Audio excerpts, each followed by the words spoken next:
Hello everyone, and thank you for watching this video. I'm sure that you saw the first section was the unboxing, and now we're on to the section where I'm going to talk about the guitar itself and the upgrades that I did. It was quite an extensive and expensive labor of love to create, if not my dream guitar, one of my dream guitars. As you saw from the unboxing, the guitar featured in this video is a Gibson SG/Les Paul 1961 reissue with the sideways Vibrola. The predicament that I was faced with in seeking out this guitar in the way that I wanted is ultimately a matter of color. You know, they make the sideways Vibrola 61 SG currently, but they only offer it in one color.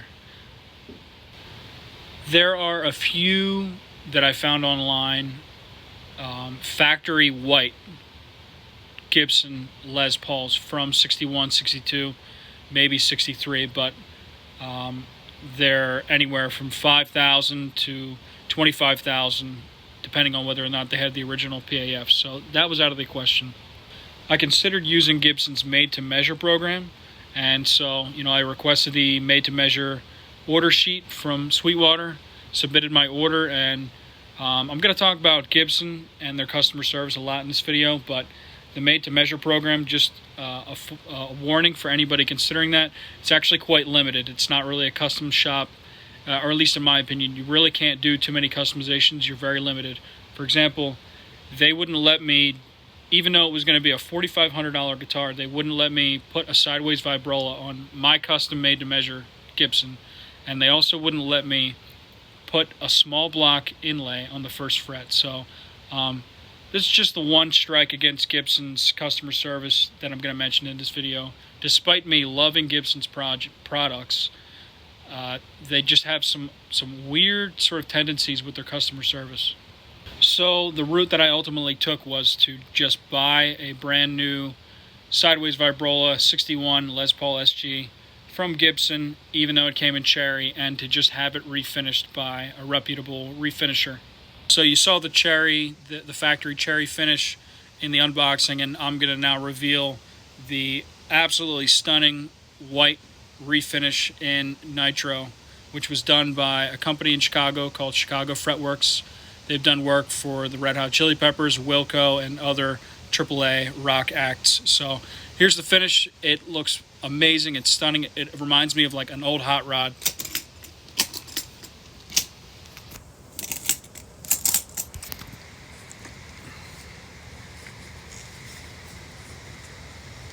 It's exactly what I wanted.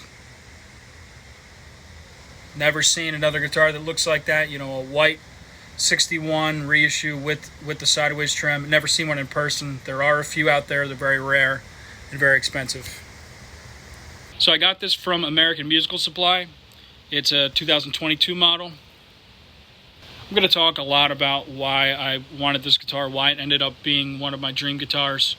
And I'll say right off the bat, probably the main inspiration is Jake Kiska. Greta Van Fleet's my favorite group. And yeah, Jake, I just think what he's been doing with the electric guitar is quite revolutionary. It inspires me to play. It's very exciting. And I'm just a big fan of him and the band. I also wanted a really good, solid rock rhythm guitar because I have a Gibson Les Paul and it plays lead great. I love the lead tones. So I wanted something I could have as my main rhythm, and I'll go over this later additionally, but I'll say it now as well. This guitar is an amazing lead guitar as well. Anyone who knows me or has observed me, even on the channel, you'll notice I like subdued monochromatic colors and color schemes. I don't want any red guitars. It's very loud and sort of clown-like to me. And every single SG that anybody has is either red or black, so I wanted something different. While Jake's is obviously cherry, I also wanted my own aesthetic, my own unique look. Some other artists and players that inspired me or influenced me to get a Gibson SG. Obviously, we've all seen Angus Young playing an SG since as long as we've known AC/DC. But I started noticing SGs in a lot of other sub-rock genres. I'm a big fan of emo, and Taking Back Sunday, one of the iterations of their band lineup included Fred Mascherino, and he solely plays SGs. I love the sounds and tones he gets. Other emo bands include Hawthorne Heights, Armor for Sleep, and Jared Leto from 30 Seconds to Mars actually plays a white SG standard as well. I have to mention Don Felder, huge influence of mine with his double neck white Gibson SG. I also need to mention Danielle Haim. I recently really started to love the band Haim. Great songwriters, a great power trio, and Danielle's usually always playing SGs. George Harrison, can't forget to mention him. And one of my other favorite rock groups, Badfinger. Pete Ham and Joey Molland frequently resorted to the Gibson SG. I want to mention that I, back in 2020, bought an Epiphone G1275, which is their double neck, and I loved it. It was a great guitar. It came with some flaws, but Epiphone does make great guitars. However, I would later get a Gibson Les Paul a year later and decide that just even though the Epiphone double neck was great, the Gibson electronics are just so powerful and good that I sold the Epiphone double neck rather than buy 4 pickups and upgrade that, and instead decided I would just get a single neck Gibson SG. Due to the complexity of this project, not being able to get an SG with a sideways Vibrola in white, initially I was contemplating perhaps just maybe not even getting a tremolo at all, or getting the Maestro Lear Vibrola instead. So probably for about 6 months, I volleyed, back and forth those 3 options, and had even decided that I wasn't going to get the sideways Vibrola. But, I just got more and more into Greta Van Fleet and continued to do so, and that was the deciding factor. All 3 iterations look good. In fact, SGs just look great in general. But the sideways Vibrola, I'm a huge fan of Art Deco design. I think it's quite beautiful. It's retro. And it's really, the sideways trem is more elusive and unique. It was, very limited. It was only really put on Gibsons for 2 years until it was deemed rather unuseful and switched out for the Maestro. During that period in which I was undecided about which iteration of the guitar I was going to get, sideways Vibrola, Maestro, or just a stop bar tailpiece, some weird synchronicities also happened that influenced me. For instance, I was watching the 80s rom-com with John Cusack, Say Anything, I think it's called. And there's a scene where John Cusack's in the guitar store, and of all the guitars that he picks up and is playing in the movie, it's a 61 Les Paul SG, so with the sideways trim. Just strange coincidence, I ended up seeing Joe Bonamassa in 2021, and the first song he played honestly brought me to tears. I have not heard electric guitar ever played like that in my life. And that first song was called Evil Woman, off his 2021 record, Time Clocks. And of course, the guitar he was playing was a 61 Les Paul with the sideways trim. And Joe Bonamassa famously doesn't like SG standards, but that one he liked.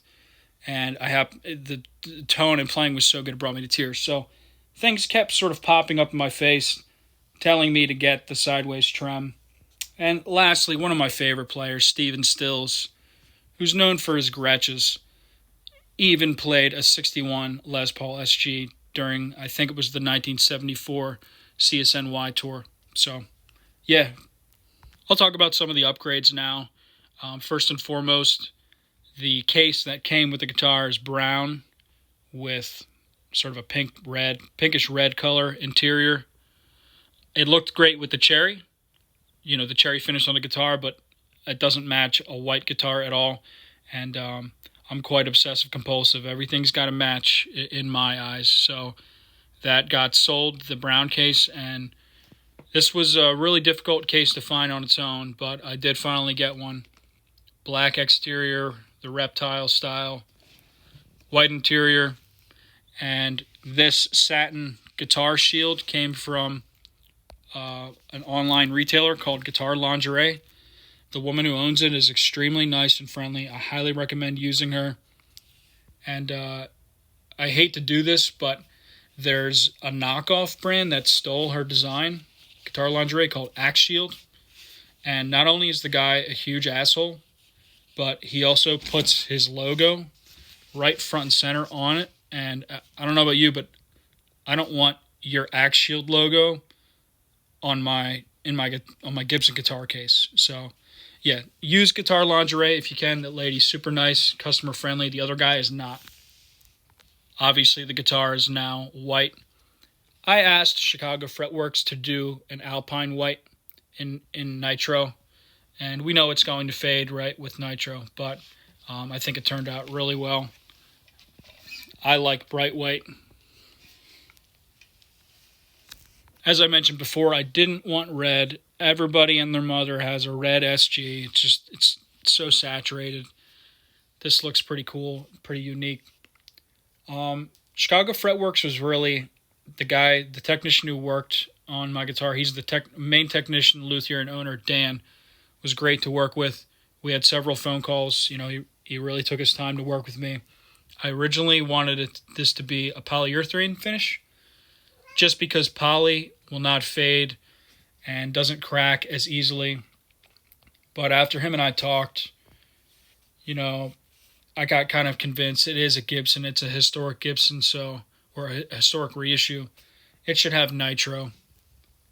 And that's ultimately what we arrived on. Starting down here, you can see that there's an abnormally wide washer around the output jack. The inspiration for that actually came from Jake Kiska. His original 61 cracked right down around the electronics and near the four knobs and the pickup selector and the jack. And to the best, I'm just making a guess here. I think that his technician put a bigger washer on there simply to just hold the guitar together. But I like the look, so I tried to replicate it here. And it also protects the body of the guitar a little bit more when you're plugging it in and from the tip of the sideways trem arm.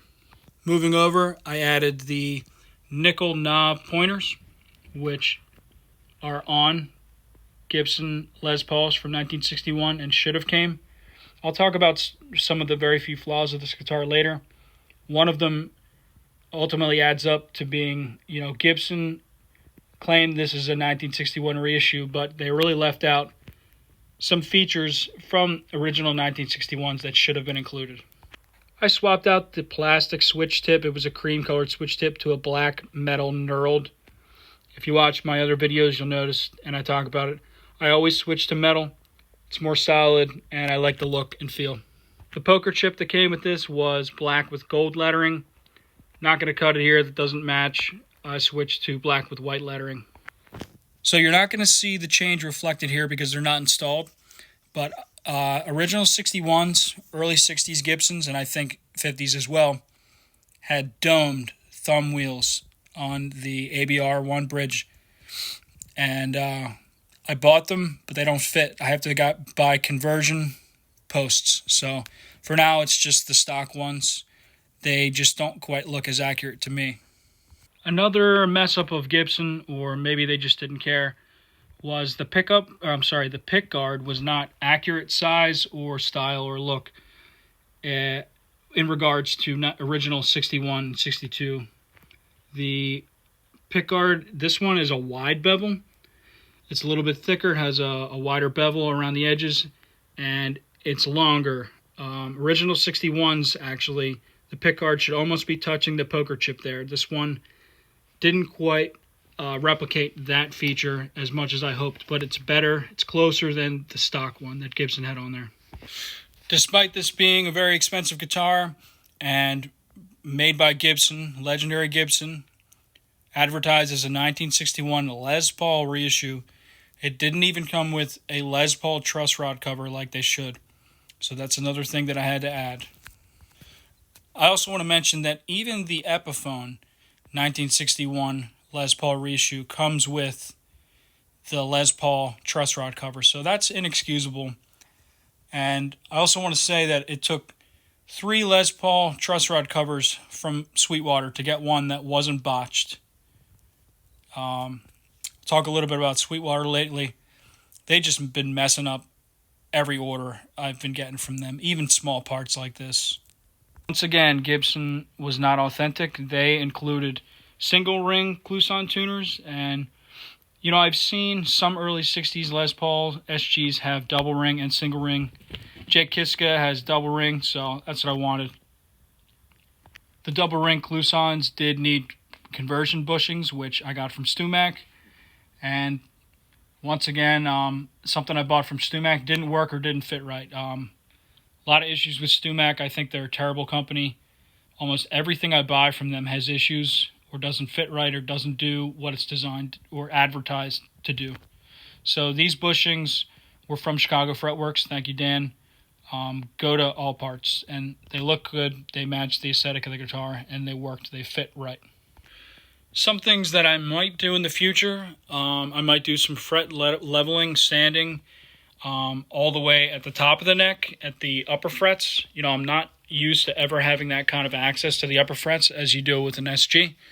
And when I bend, sometimes it's leveling out, bottoming out at the top here. Not a huge issue, pretty easy to fix. I also might add some sort of strap lock system. I know strap locks look ugly, and they're not authentic to an original 61 or a Gibson. That's sort of the predicament. I want to find one that looks good, but also still has that function. I do not want to drop this guitar ever, and especially given SGs because of the long neck. With the long neck tenon, it's pretty exposed and vulnerable. It's very prone if you drop it to, crack right at that neck tenon. I don't want that to happen. Lastly, I don't have any plans to lock down the sideways Vibrola right now, as many people do. It definitely doesn't work well, but with the amount that I use a whammy bar, it serves the purpose when I use it just fine. And, it does not give me tuning issues as long as I'm really not touching it. So no plans to lock it down now, but maybe in the future. In conclusion here, I'll just talk about the cons of this guitar. And just to reiterate, I love this guitar now. It sounds great. It looks absolutely stunning. I knew that when I started this undertaking, it was going to be extensive and expensive. And I don't mean to be negative, but there were quite a few speed bumps along the way. And but don't let those sort of angry, negative setbacks, permeate the overall attitude of this video. This is a fun project. I love the guitar. So with that said, I got this guitar from AMS, and all of the nickel hardware, the bridge, the pickup covers, and the entire trim were all completely tarnished and scuffed. And now we know nickel does that eventually, but a brand new guitar should not have had that. So this guitar came with a QC picture from Gibson, and the photo did not have any of that. So there must have been some kind of chemical reaction when it was sitting in the box in the factory for around a year. But anyway, so I sought to have those hardware pieces replaced.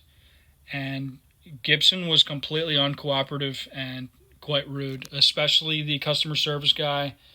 His name, I'm shouting out to you, man. What is it here? Wilson Parks. You are an asshole, man. So luckily AMS actually was willing to work with me and refunded $200 of the cost of the guitar. I was able to find from AutoZone, I forget the name of it now, but metal polish that worked pretty well. But thankfully Dan at Chicago Fretworks completely cleaned it up. It looks more than new. He really did a good job. So thank you for doing that, Dan. That wasn't even something you had to do. My other complaint, and I've talked about this already, was advertised as a 1961 Les Paul reissue, and it was missing a lot of authentic 1961 features. The pickguard was not right dimensions or bevel. The truss rod cover should have said Les Paul. The tuner should have been double ring. The knob pointers should have been there. And the domed thumb wheels on the bridge should have also been present. Finally, we're at the end of this long video. Thanks so much for watching. I'm really happy with how this turned out. Stunning. And let it be known here and said here, declared, if Jake Kiska gets a white Les Paul with a side trim, I had one here first. Thanks, guys. See ya.